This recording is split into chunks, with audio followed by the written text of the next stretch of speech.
Manga One Piece chapter 1005 dibuka dengan menampilkan kondisi terkini dari Sanji yang sedang menjadi tahanannya Black Maria. Di sini kita bisa melihat kalau Black Maria sedang bersiap-siap untuk melakukan penganiayaan kepada Sanji agar dia mau buka mulut memanggil Nico Robin untuk datang. Nah, di sini kita bisa melihat penampilan full body dari para ladies anggota gengnya Black Maria. Gadis yang mengenakan cadar bergambar mata Dajjal yang di chapter sebelumnya banyak yang mengira kalau dia itu adalah Nico Robin yang sedang menyamar, ternyata adalah seorang gifters. Black Maria memanggilnya dengan sebutan Chaiman Lady, di mana Chaiman adalah nama dari salah satu jenis buaya. Sebutannya ini sangat cocok dengan kondisi fisik si Chaiman Lady yang tubuh bagian bawahnya berwujud setengah buaya. Dan sama halnya dengan kebanyakan gifters yang lain, wujud separuh binatangnya si Chaiman Lady ini juga terlihat sangat memprihatinkan. Buaya yang menjadi pengganti kedua kakinya memiliki posisi tubuh yang menghadap ke belakang, sehingga besar kemungkinan cara berjalan si Chaiman Lady ini adalah mundur. Nah, si Chaiman Lady ini disuruh oleh Black Maria untuk bersiap-siap melakukan siaran langsung membroadcast teriakannya Sanji. Sementara Black Maria sendiri bersiap-siap untuk mengoplok Sanji habis-habisan menggunakan jaring laba-labanya yang sudah dilapisi dengan Busou Shokuhaki dan dililitkan di kedua tinjunya. Sebelum chapter ini dirilis, saya sempat berpikir kalau Black Maria mungkin mengeluarkan jaring laba-labanya dari mulut si laba-laba raksasa yang menjadi tubuh bagian bawahnya atau dari mulutnya sendiri. Sehingga cara bertarungnya nanti adalah dengan menembakkan jaring laba-laba dari mulut-mulutnya tersebut. Tapi ternyata di chapter ini diperlihatkan kalau Black Maria bisa menciptakan jaring laba-laba dari kedua telapak tangannya. Dan dia bisa melapisinya dengan Busou Shokuhaki sehingga jaring laba-labanya tersebut bisa menjadi sekeras baja. Nah, melihat adegan ini, hal pertama yang langsung muncul di kepala saya adalah kemampuan benangnya Don Quixote do Flamingo. Jika Black Maria bisa mengeluarkan jaring laba-laba dari kedua tangannya, mengeraskannya dengan Busou Shokuhaki, lalu menggunakannya dalam pertarungan, maka kemungkinan besar gaya bertarung Black Maria akan sama dengan Do Flamingo. Dia bisa mengeluarkan jaring laba-laba yang sangat kuat dan lengket dari kedua tangannya untuk menangkap, bahkan memotong apapun jika dilapisi dengan Busou Shokuhaki, sehingga dia juga bisa menciptakan spider web dalam lingkup area tertentu yang menyerupai bird cage-nya Do Flamingo untuk mencegah lawannya kabur dari sarangnya. Dengan fitur tambahan, sangat lengket itu tadi. Tapi hal semacam itu mungkin baru akan terjadi nanti setelah Sanji melakukan sesuatu yang di luar dugaan. Awalnya, para anak buah Black Maria terlihat begitu terpesona melihat kegigihan Sanji menghadapi penyiksaannya Black Maria. Bahkan ada salah satu yang bilang kalau tidak berada pada kubu yang berlawanan, mungkin dia akan jatuh hati kepada Sanji. Semuanya pun terlihat begitu yakin kalau Sanji pasti tidak akan mau berteriak meminta Nico Robin untuk datang menolongnya. Hingga pada satu titik, Sanji bilang kepada Black Maria begini, "Stop! Bagaimana aku bisa ngomong kalau mukaku terus kamu koploki seperti ini?" Melihat Sanji berteriak seperti itu, semua anak buah Black Maria pikir Sanji pasti akan segera mengeluarkan kata-kata kasar kepada Black Maria, seperti "go to hell" atau semacamnya, yang akan membuat Black Maria marah dan segera menghabisinya karena khilaf. Namun, dugaan mereka semua salah. Sanji justru melakukan apa yang Black Maria minta. Dia berteriak memanggil Nico Robin untuk datang menyelamatkannya dengan nada kalimat yang sangat memelas. Rengekannya Sanji yang dibroadcast oleh si Chaiman Lady ke seisi kastil ini terang saja langsung seviral goyang TikToknya Chika. Reaksi mereka yang mendengarnya pun sangat beragam. Ada yang shock, ada yang ngece, ada yang kasihan, ada pula yang menertawakan. Semua anak buah Black Maria, termasuk Black Marianya sendiri, terlihat begitu shock, tidak menyangka kalau Sanji akan semudah itu melakukan apa yang Black Maria minta. Chopper yang sepertinya masih belum selesai membuat serum anti-ice oninya, yang dibuktikan dengan kondisi dirinya sendiri yang masih terlihat setengah beku, terlihat cukup kaget mendengar Sanji meminta tolong. Anak buahnya Eustace Kid, si Hit dan Wire, menganggap apa yang dilakukan oleh Sanji ini begitu menyedihkan, sangat tidak jantan. Beppo terlihat khawatir dengan kondisi Sanji. Franky dan Jinbe beserta lawan mereka masing-masing yakin kalau itu adalah jebakan untuk Nico Robin. Marco the Phoenix yang sedang menghadapi King terlihat tertawa. Sepertinya dia menganggap apa yang dia dengar itu seperti semacam intermezzo di tengah pertempuran yang begitu sengit. Sementara Nami langsung bisa menduga kalau musuh yang dihadapi oleh Sanji pastilah seorang wanita. Sedangkan Usopp dengan kejeliannya sebagai dewa sniper langsung menyadari kalau suara Sanji berasal dari kucing hitam yang mengenakan cadar bergambar mata Dajjal yang mondar-mandir di bagian atap kastil. Nah, selesai mempermalukan dirinya sendiri kepada seluruh penghuni Onigashima, Sanji meminta Black Maria memenuhi janjinya untuk melepaskan jaring laba-laba yang mengikatnya. Namun, sesuai dugaan, Black Maria tidak akan menepatinya. Dia beralasan urusan bisnisnya sudah selesai, tapi dia punya keinginan pribadi untuk menjadikan Sanji sebagai salah satu budak cintanya. Terang saja hal itu membuat Sanji marah besar, tetapi bukan marah karena Black Maria tidak mau menepati janjinya. Sanji marah karena berdasarkan prinsip hidup yang dia pegang, cintanya itu tulus untuk seluruh wanita yang ada di bumi, bukan hanya untuk satu orang wanita saja. Perkataannya Sanji ini semakin memperjelas kalau statusnya di dalam cerita One Piece benar-benar seorang fuckboy sejati. Nah, ada yang unik di adegan ini. Meskipun merasa marah besar kepada Black Maria, tetapi tetap saja Sanji tidak bisa melakukan apapun untuk melakukan perlawanan. Jika dilihat dari dialog boxnya, sepertinya Sanji sebenarnya ingin mengaktifkan Busou Shokuhakinya, entah untuk melepaskan diri atau sekedar untuk menahan serangannya Black Maria. Namun, karena suatu hal yang tidak Sanji mengerti, kemampuan Busou Shokuhakinya itu sama sekali tidak bisa diaktifkan. Menurut saya, hal ini terkait dengan definisi dan sumber kekuatan dari haki itu sendiri. Haki itu kan willpower. Sumber kekuatannya berasal dari willpower seseorang.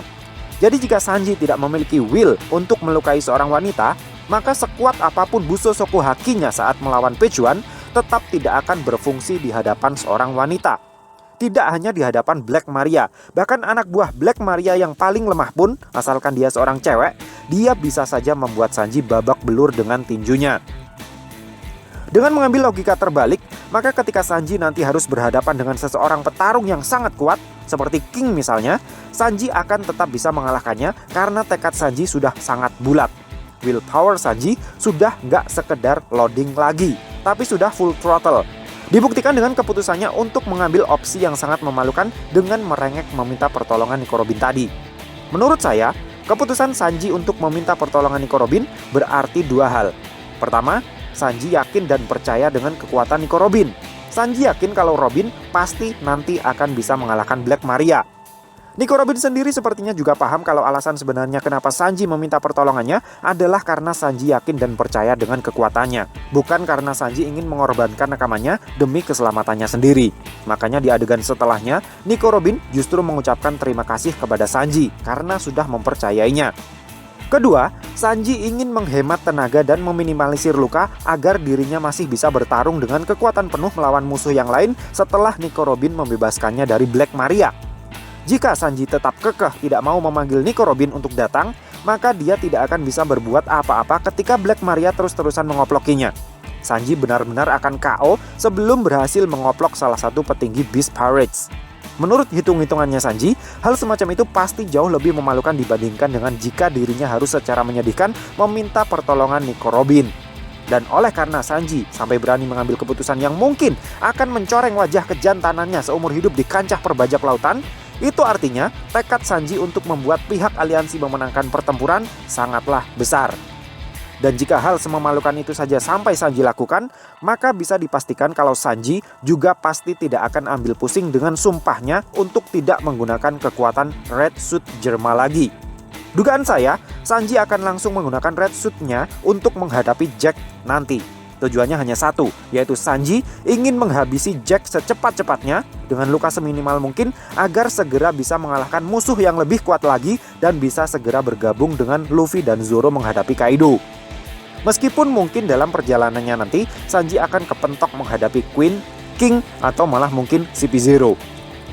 Nah, di saat Sanji nyaris kehilangan harapan menghadapi koplokan mautnya Black Maria karena tidak bisa mengaktifkan Busou Shokuhakinya, Nico Robin datang dengan begitu seksinya.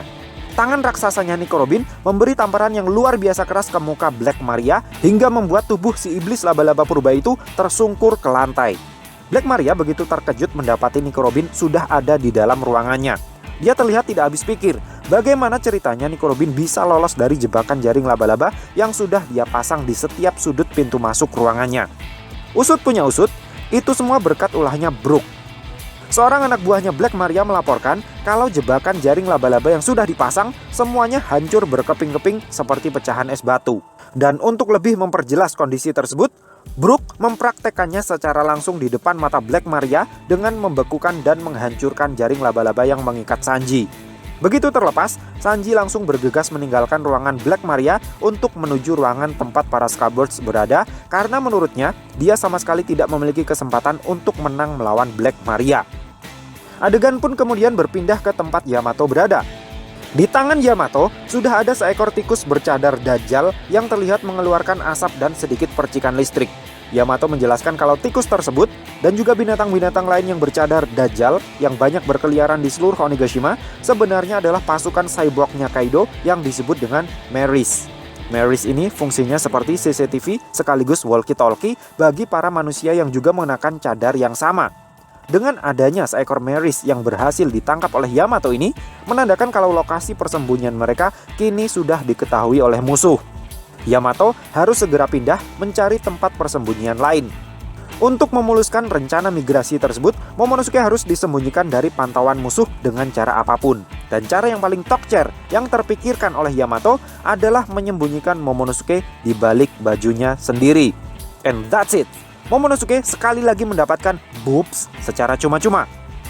Namun jika melihat postur tubuh Yamato setelah Momonosuke masuk ke dalam bajunya yang tidak membuat perutnya terlihat seperti sedang hamil 11 bulan, maka kemungkinan besar Momonosuke nggak nemplok di dadanya Yamato seperti kanguru yang sedang nenen. Tapi sepertinya Momonosuke ngumpet di bagian dalam bajunya Yamato, bagian punggung, sehingga selain tertutup baju, posisi Momonosuke juga tertutup rambut dan Nio Daisuke-nya Yamato. Masalahnya, jika Momonosuke ngumpetnya di dalam baju di bagian punggung, kedua tangannya itu pegangan apa biar gak jatuh coba? Di tempat lainnya lagi, Jack yang sesuai dugaan masih bisa bangkit lagi, terlihat mulai bergerak menuju tempat di mana para Scabbards tengah beristirahat. Melalui sambungan Denden Mushi, Jack memperingatkan Black Maria untuk jangan ikut campur mengurusi para Scabbards. Para Scabbards adalah mangsanya. Jack bilang, Tobiropo bukanlah tandingan para Scabbards meskipun mereka saat ini sedang dalam kondisi sekarat. Perkataan Jack ini mungkin terdengar begitu meremehkan para Tobiropo atau mungkin malah begitu melebih-lebihkan para Scabbards. Tapi sebenarnya, menurut saya, itu hanyalah alasan yang dibuat-buat sendiri oleh Jack karena dia ingin balas dendam kepada Inuarashi, Nekomamushi, dan Raizo dengan tangannya sendiri. Nah, ada yang unik dari penampilan Jack di chapter 1005 ini. Jika kalian masih ingat, pada manga One Piece chapter 991, tanduk sebelah kirinya Jack sudah dipatahkan oleh sulongnya Inuarashi dan Nekomamushi. Dan ternyata, pada manga One Piece chapter 1005 ini, tanduk yang sudah patah tersebut bisa disambung lagi dengan cara dijahit. Wow, itu benar-benar jenius sekali saudara-saudara. Meski terdengar meremehkan, Black Maria kelihatannya fine-fine saja jika mangsanya diserobot oleh Jack. Karena hal itu menurutnya justru membuat pekerjaannya jadi semakin mudah. Karena hanya harus menangkap Nico Robin untuk Kaido. Black Maria pun kemudian mengeluarkan senjata andalannya yang berupa tongkat panjang yang salah satu ujungnya berbentuk roda kereta lembu berselimut api yang bagian tengahnya berbentuk kepala manusia. Roda kereta lembu yang berselimuti api dengan poros roda berbentuk kepala manusia ini dalam budaya Jepang dikenal sebagai Wanyudo. Wanyudo ini adalah salah satu jenis iblis, hantu, atau orang Jepang menyebutnya yokai, yang dipercaya sebagai penjelmaan dari seorang daimyo yang semasa hidupnya suka menyiksa orang dengan menyeret mereka menggunakan kereta lembu. Setelah si daimyo mati, dia dihukum untuk menjadi penjaga pintu gerbang neraka yang disebut dengan Wanyudo. Menurut cerita rakyat Jepang, Wanyudo ini akan berkeliaran di jalanan kota di malam hari dan akan mengambil jiwa manusia yang mendekatinya untuk dibawa menemaninya masuk ke dalam neraka. Dalam cerita yang berbeda, dikatakan kalau Wanyudo ini suka memakan kaki bayi manusia. Salah satu cerita mitos yang paling populer tentang Wanyudo ini adalah kisah tentang seorang wanita yang pada malam hari membuka jendela kamarnya karena penasaran dengan suara berisik di jalanan. Setelah membuka jendela, si wanita tersebut terkejut melihat sosok Wanyudo berkeliaran di jalanan kota. Wanyudo tersebut kemudian bilang, "Daripada terus memandangiku, lebih baik kamu awasi bayimu sendiri." Kemudian si wanita menengok melihat ke arah bayinya yang sedang tidur dan mendapati bayinya tersebut bersimbah darah. Si wanita kemudian berbalik lagi melihat ke arah Wanyudo dan melihat si Wanyudo sedang mengunyah-unyah kaki bayinya. Setelah membaca mitos tentang Wanyudo ini, saya jadi paham kenapa di chapter sebelumnya Black Maria bilang dia akan memotong kaki Nico Robin agar dia tidak bisa kabur lagi setelah berhasil ditangkap. Ternyata kegilaan Black Maria itu terinspirasi dari mitos Wanyudo ini yang kemudian digunakan sebagai senjata andalannya Black Maria. Yang saya masih belum paham di adegan ini adalah ngapain Black Maria sampai lepas baju segala? Dengan 2 buah semangka sebesar itu, tanpa ada kain yang membelitnya, bukankah itu justru akan mempersulit pergerakannya? Ataukah telanjang dada juga merupakan salah satu strateginya untuk membuat Brook jadi tidak fokus dalam bertarung? Kalau iya, berarti saya tidak boleh membaca manga One Piece chapter 1006 pakai komputer kantor nih besok. Atau Black Maria hanya ingin pamer tato bertuliskan Dangerous Woman yang baru saja dibuatkan oleh Hendrik Shinigami di punggungnya. Untuk kemudian di chapter 1006 mendatang, bajunya akan dipakai lagi karena Brook dan Robin sudah melihatnya. Karena di chapter ini, kesannya Black Maria memang ingin pamer tato di punggungnya itu. Terlihat dari untaian rambutnya yang tadinya terurai menutupi punggung, yang kemudian disibakkan ke depan pundaknya. Dan disibakkannya cuma ke salah satu sisi pundaknya saja. Jadi semangka yang sebelahnya dibiarkan bergelantungan tanpa bungkus. Sehingga saya pikir kayaknya gak mungkin deh Eiichiro Oda bakalan se-ecchi itu dalam menggambarkan adegan manganya. Kalau rambut Black Maria disibakkan ke kiri dan ke kanan, kayaknya masih mungkin kalau Black Maria akan bertarung dalam mode goyang dribble. Karena kedua tombol on-off-nya masih bisa tertutup oleh rambut. Tapi kalau salah satu tombol on-off-nya dibiarkan siap pencet seperti itu, kayaknya bukan gaya Eiichiro Oda banget ya. Overall, manga One Piece chapter 1005 menurut saya sangat menggairahkan, layak untuk diberikan rating 5 dari 5. So, piye menurutmu cah?